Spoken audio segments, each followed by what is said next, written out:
Welcome, YouTube. Peace and welcome to the YouTube live book reading of Clinical Application of Respiratory Care by Barry A. Shapiro, Ronald A. Harrison, and Carole A. Trout. I'm your moderator and narrator, Uriel. Welcome. All right. We pick up on this beautiful Wednesday forenoon. Yeah, this is episode 33. Peace, everyone. What's going on? So we pick up at the bottom of page 204 in chapter 12, chest physical therapy. All right. The bottom of page 204. For all those reading along and in the playlist, we're doing it in chapter 12. All right. Cough simulation. Figure 12.5. The respiratory care practitioner commonly encounters patients unable to cough effectively because of 1. The placement of an artificial airway or a tracheostomy or an endotracheal tube. 2. Glottic disease. Or 3. Muscular inability. In these circumstances, it is effective to combine the bronchial hygiene techniques of chest physical therapy with IPPB therapy, thus simulating the cough mechanism. The patient is provided a deep breath by positive pressure that is held for as long as reasonable. Chest vibration and compression is applied during this inspiratory pause. Exhalation is allowed to take place while the vibration and chest compression continue. This technique effectively produces a high velocity airflow from the pulmonary tree, moving secretions to the trachea where they can be suctioned or coughed up. The positive pressure may be applied with a hand ventilator or an IPPB machine. Middle of page 205. Techniques improving breathing efficiency. Few nurses are trained in the application of breathing techniques, and those who are with training have too little time to spend carrying them out. All respiratory therapy treatments necessitate proper breathing patterns, and therefore, our respiratory therapy practitioners must have an understanding of the techniques of breathing, instruction, and breathing retraining. Through understanding of the normal ventilatory cycle and the ventilatory muscles is mandatory.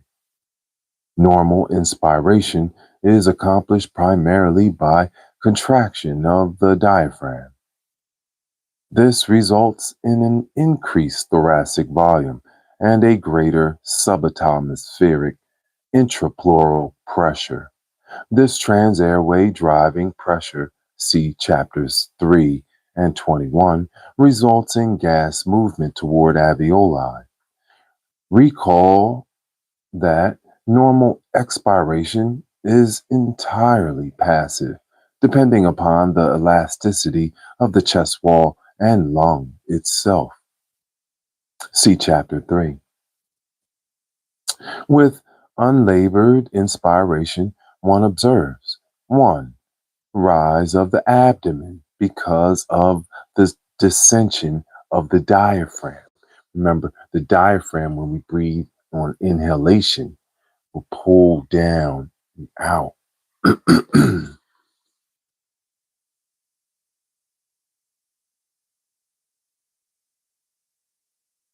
2, flaring out of the lower ribs. And then 3, a slight raising of upper chest. During expiration, the abdomen moves in as the diaphragm rises and lateral ribs return to the resting position. This is very key, right? The process of that diaphragmatic breath. When that, the diaphragm is moving out, right? And down. Excellent. Excellent. And the lateral ribs return to the resting position. A stressed inspiration includes use of the accessory muscles of ventilation, most commonly the scalene, the sternomastochloid, the pectoralis major, and trapezius muscles, right? That's all in here, all right? These muscles act to elongate the bony thorax and exaggerate the increase in thoracic volume resulting from contraction of the diaphragm. Forced expiration is primarily accomplished by using abdominal musculature to increase intra-abdominal pressure. This forces the diaphragm upward. Peace, highest heart love, Marquise. Thank you, Mr. Wright. And Jamal, peace. What's going on? Green Machine, highest heart love. Love to all the family and book readers of YouTube in this peaceful place where we read books and learn in harmony from masters. Thank you so much. I'm Master Fitness Trainer Uriel Riley. We're at the bottom of page 205 of Clinical Application of Respiratory Care, MCAT material. High vocabulary, so bringing it to you for free live here on YouTube. Thank you for the likes and subs. We're pushing towards 1,000 subs reading books here, this peaceful part of YouTube. These normal and forced ventilatory mechanisms are important to understand since it is the recognition of abnormal sequence or insufficient use of these mechanisms that allows the application of corrective measures. Such measures may greatly improve the patient's breathing mechanics. Any circumstance in which there is an abnormal breathing pattern is a circumstance where retraining may be a dramatic aid. The abnormal breathing may be due to pain, apprehension, and nervousness, surgery, bronchospasms, airway obstruction, restriction of the lungs and or chest wall, central nervous system disease, chronic lung disease, neuromuscular disorders, and countless others. The tactile sense is most helpful in instructing a patient to assume a more appropriate breathing pattern. The therapist's hands are placed over the areas where muscular movement is desired, and the patient is encouraged to con- concentrate on expanding the part of the chest under the hands. Proper diaphragmatic breathing instruction may be aided by placing the hand on the abdomen, just breathing the xiphoid process, and asking the patient to breathe in against the hand. Proper diaphragm movement will cause the patient to feel his abdomen or her abdomen pushing away the hand, like we were just saying, right? Breathing in and it's pushing out. And I like to simulate this as well as when I'm standing and doing the diaphragmatic breaths. Just put my hands right here over top of my diaphragm and I simulate when I'm breathing. I extend it out and back in when I in and breathe and exhale.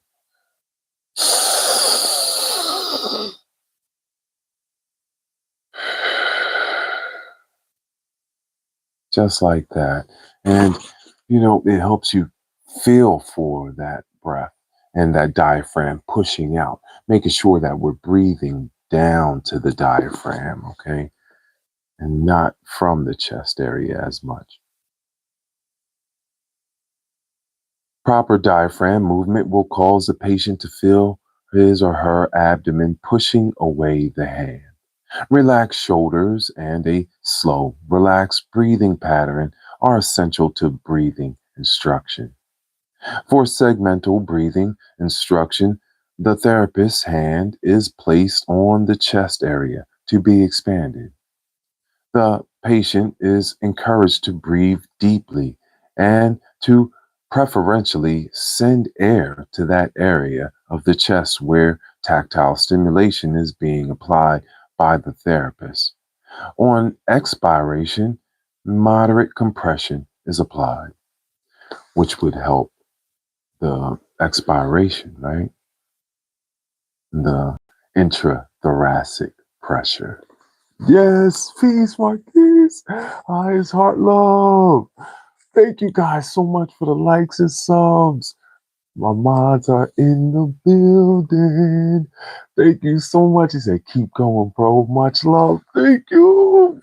Marquise, highest heart love. Genesis, I love you. Her birthday was just the other day. Her solar return. She just turned 24. Highest heart love to Genesis. We love you so much. All right. It is Austin. Oh, yeah. It is often helpful to have a patient with obstructive disease exhale through pursed lips, a maneuver that increases resistance to exhalation at the mouth. This maneuver is believed to transmit an expiratory back pressure to the bronchial tree. This back pressure is believed to prevent early collapse of small bronchioles and improve exhalation from alveoli. See chapter 23. All right, so here we have in A, they're showing the deep breath provided with the breathing machine or the ventilatory mechanism, right? And then you see it with the hand being pursed in to help the expiratory breath. And then you see the hand on it and the person coughing, okay, in C. So that's A, B, and C. This is page 206. We just finishing up page 207 on the reading part. Thank you for being here and reading with us. This is Clinical Application of Respiratory Care by Barry A. Shapiro, Ronald A. Harrison, and Carole A. Trout. Second edition, 1979. So as you see, the therapist is helping the patient that's laying on their side with the cough. Oh, highest heart love. Peace. Oh my goodness. I see the rose and flower. Thank you so much for the likes and subs. We're pushing to 1,000 subs on this channel where we read books, sit here in peace and love one another. We uplift one another and always, always be kind to one another. Thank you so much for being here. Highest heart love. All right, so it says 12.5, schematic representation of cough simulation by IPPB and chest physical therapy techniques. A, a deep breath is provided and inspiration maintained, while B, chest compression and vibration are started. A sudden release of the positive pressure. C, allows expiration and may allow high velocity airflow approaching that of a true cough. Page 200. Oh, Hold on. The pediatric patient. The secret to the successful application of chest physical therapy techniques in the small child is patience and understanding. Children are usually inquisitive and require a great deal of assurance that you are not going to hurt them. Postural drainage is easy to accomplish because the child is small and can be held in the lap and easily manipulated. Percussion is accomplished by simply tapping several fingers against the chest wall. This can be extremely effective and should not be accompanied by a slapping sound, which may frighten the child. Above all, the therapist must be able to play a game with the patient and teach the family how to carry out the therapy in a chronically diseased child. The most difficult modality of chest physical therapy is to apply in pediatrics is coughing and breathing instruction. It is difficult to obtain the cooperation of a child who does not want to take a deep breath or is in respiratory distress. IPPB therapy is usually difficult and unrewarding in a small child because he or she is afraid of the mask and the machinery. Patience and understanding will often result in improved coughing technique and adequate bronchial hygiene. In the infant and small child, laughing and crying may assure deep breaths and may occasionally induce coughing like maneuvers. Nasopharyngeal or oropharyngeal suctioning may be necessary if secretions cannot be mobilized by other means. And we completed chapter 12. Yes! Yes! We did it. We did it. So when we reconvene, we will come back to chapter 13. We just completed page 208 of clinical application of respiratory care. Thank you so much for being here with us. Highest heart love. There goes chapter 12. We are doing it. Chest physical therapy. We did it again, completed another chapter. Highest heart love. Thank you so much for being here on this beautiful Wednesday. We'll be meditating, sending love to all our friends and family this AM. And it's Wednesday, so we have the grocery giveaway here in LA. Thank you so much for reading with us, shaking it up in the world, reading books in a peaceful place, nice and cleaned up, right? Oh man, it's going to be a great day. Today, going to Hollywood to work. I have to work out there, so live from LA. I love my bro and family. Be easy. Thank you so much, Marquise, for moderating. Cheers to us and our family. Cheers to our friends, right? Let's have some love water. Drink the love water. Want y'all to have a wonderful day. Stay focused. Remember, focused energy vibrates highest. I love you. Ooh. Mm. So good. I love you. I love you. I love you. Peace, peace. Right? Thank you so much for being here. Thank you for likes and subs. I will see you soon. Happy Wednesday. I love you. I love you. Peace, peace. I'll see you soon. Thank you so much. I'll see you on the other side. Tonight, we're going to the White Cloud. All right. I'll see you in there. We'll be healing and swinging on the swings. We'll be diving into the pool. I love you. All right.